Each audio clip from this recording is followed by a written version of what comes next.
Quitting your job is one of the scariest things you'll probably ever do in your life, outside of bungee jumping or something crazy like that. It's scary to take the leap. So today we're going to talk about 5 steps to quit your job for good and start your own business the smart way. Quitting your job to become your own boss sounds amazing until reality hits. There's no steady paycheck, there's no safety net, it's all on you. But now you have the freedom of time, well maybe, and that's why most people either never take the leap or they jump too early and they have to go back to a job that they hate. But there is a way to do this that actually works. I've made the leap more than once, and trust me, I know it's scary. And that's why you have to be prepared. So in this video, I'm going to walk you through 5 real steps to quit your job for good and build your business without putting yourself in a financial hole. I myself am still working a full-time job. I have these things called golden handcuffs, and it makes it very, very hard to quit. Now, I really want to quit my job just like you do, but I want to do it the smart way. And that's why I'm working on figuring out how to do that without putting me and my family in a financial bind. You and I both know that people that have built serious wealth didn't do it working at a job. So how do we make that leap? Well, step number 1 is you can't blindly quit because you need to build income while you're still employed. This is the step that makes everything safer and smooth. Don't wait until you quit your job to start making money. Start right now. Start today. Work on the evenings, weekends, early mornings, whatever time you have available, you can start building your business now so that you're better off in the future. And the goal is simple. Make $1. Make $100, then make $1,000. Because once money starts coming in, everything changes. You're no longer hoping that the business works. You know that it's starting to work. You know that it can work and it will work. And ideally, you want your side income to match around 30 to 50% of your current income before you do make the leap. Because that's when things start to get real. You start using all of your extra time and it starts bleeding into your work. And you get to a point where you say, I can't do both. I've got to do one or the other. And I'm going to take the leap and bet on myself. Step number 2, you've got to choose the right business and not just a passion. I have people ask me, what business should I start, Mike? Well, that's up to you. But here's most likely the wrong way to pick is a passion. You can't dive headfirst into building a business based on passion and ignore the fact that some people may not want it. Maybe everybody doesn't want what you're offering. Passion matters, but you know what matters even more? Demand. People want your service, people pay for it. If there's no demand for what you're offering, you're not going to make any money and you're never going to make the leap from working for somebody else to working for yourself. So instead of asking yourself, what am I passionate about? Instead, ask yourself, what problem can I solve that someone will pay me for? What skills do I already have that somebody will pay me for? Where is there proven demand? You've got to look for something in the overlap of what you're good at, what people need, and what are people already paying for. For example, I myself am really good with my hands. I know how to hammer, I know how to fix things. So I started a commercial maintenance business that I work on weekends and after my 9 to 5. I put together shelves at CarMax, I hang dryers at Petco, I repaired drywall at Petco, tile, all kinds of little things that pay really well.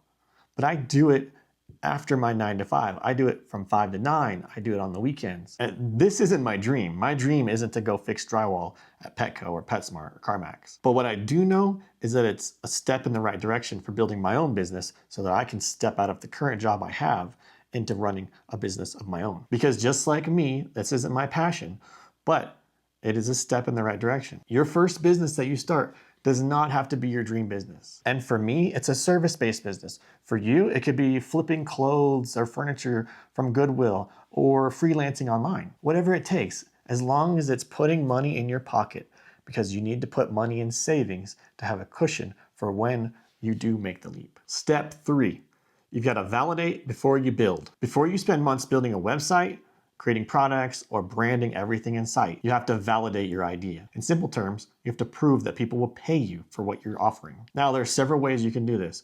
You could offer your service to friends, families, neighbors, anyone around that you know, and see if they take you up on it. You could pre-sell a product on Facebook or Instagram, or you could run a small test offer. If no one buys, this is not failure, it's feedback. We're looking for feedback at this point.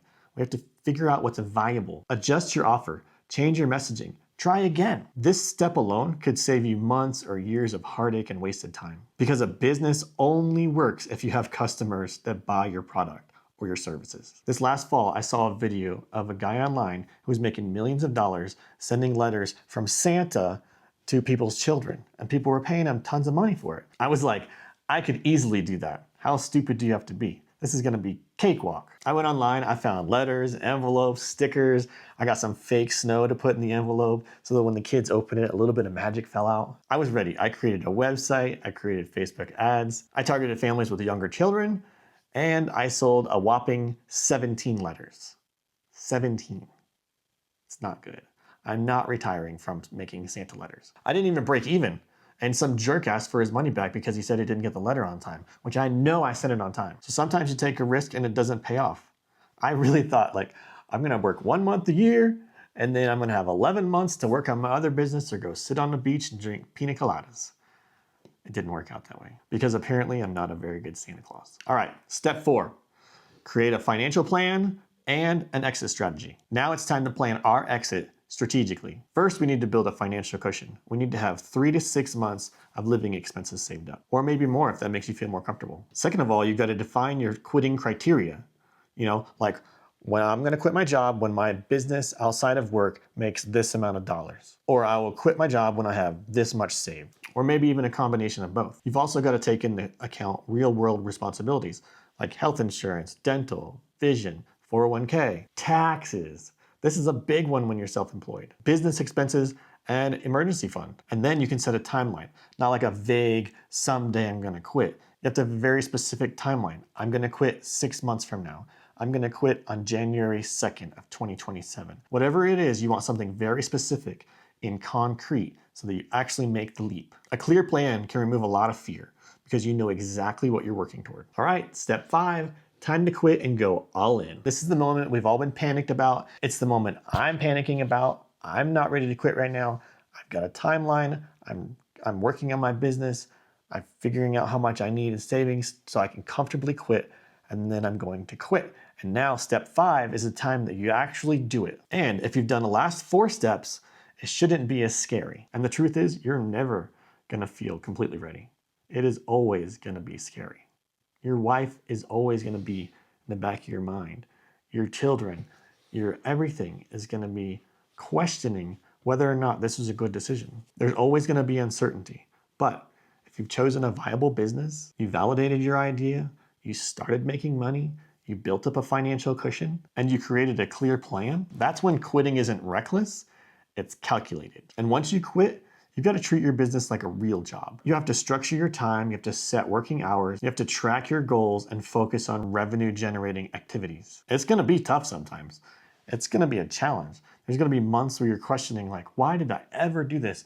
I work 80 hours a week now for less money than I did when I worked 40 hours a week. There's gonna be times like that, but you've gotta keep going.